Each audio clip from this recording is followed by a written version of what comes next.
Hi, this is Martice Brumfield with Martice Brumfield Real Estate. And today I am here with my preferred lender, Cristina Briseno with Mark One Mortgage. Hi everybody, I'm excited to be here.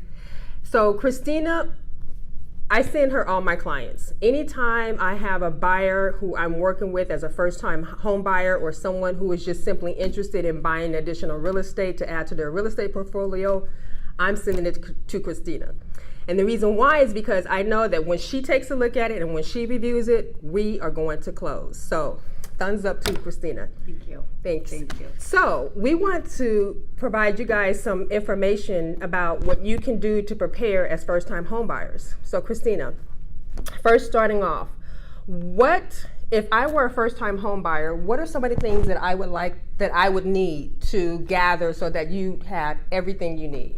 So basically for your first-time home buyers, we do want to offer them as many programs, as many options as possible. We want to make sure that they gather their 2 years tax returns, their recent paycheck stubs, and their driver's license, social security cards, bank statements. A lot of the times they don't have everything together right away, but the most important things would be their tax returns and pay stubs, just to get them going, run credit, and go from there. Okay. Now, as they gather all of those documents, what type of FICO score should a prospective home buyer, have when they're preparing to purchase property? Okay, in my opinion, if the client at least has a 620 and above, they can get some decent pricing on the interest rates. We can cover some of the closing costs.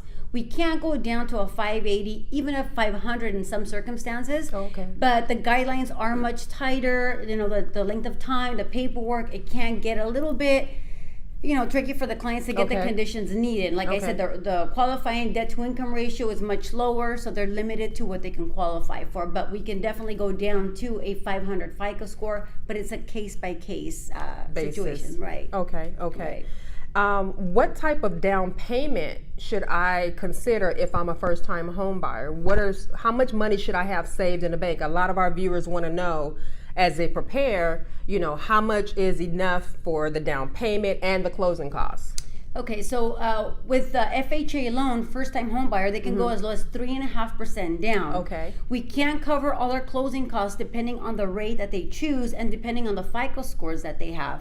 Now, we also do the zero down program or very limited down payment assistance program with CalHAFA, which is a government assistance program that goes with FHA. But again, they have guidelines. Their guidelines are also tighter on the debt to income ratio. So again, it's a case by case if they can qualify for that. But I would say if you have a 3.5% down payment, that's good for the client to have.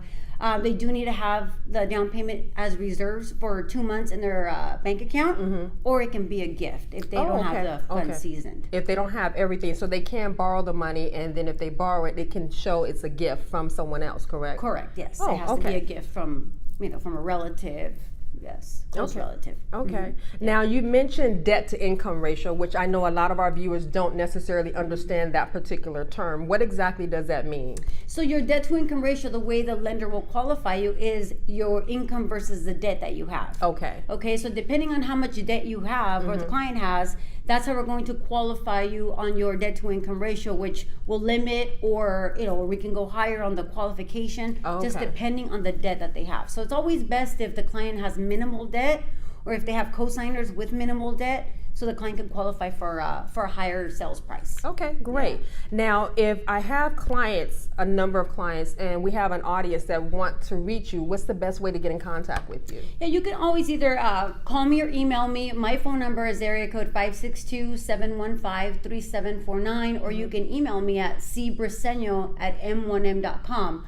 I am a direct lender, and I'm also a broker. So you kind of get the best of both worlds because I can go to my direct underwriters, my direct funders, but if that doesn't work for one reason or another, I am approved with 30 plus lenders out there. So I'm not a one-stop shop. Like I just won't offer you this one program. I have numerous amount of programs, stated income, conventional, VA, many programs to work with. I've been in the business for 21 years, and I've built, really good relationships with a lot of lenders, with a lot of reps out there. So our underwriting's pretty, it's pretty good. Pretty good, yes. And like I shared with you earlier at the top of our conversation, anytime I send a buyer her way, I know that I'm guaranteed to close. So again, thank you so much, Cristina, for visiting with Martice Brumfield Real Estate.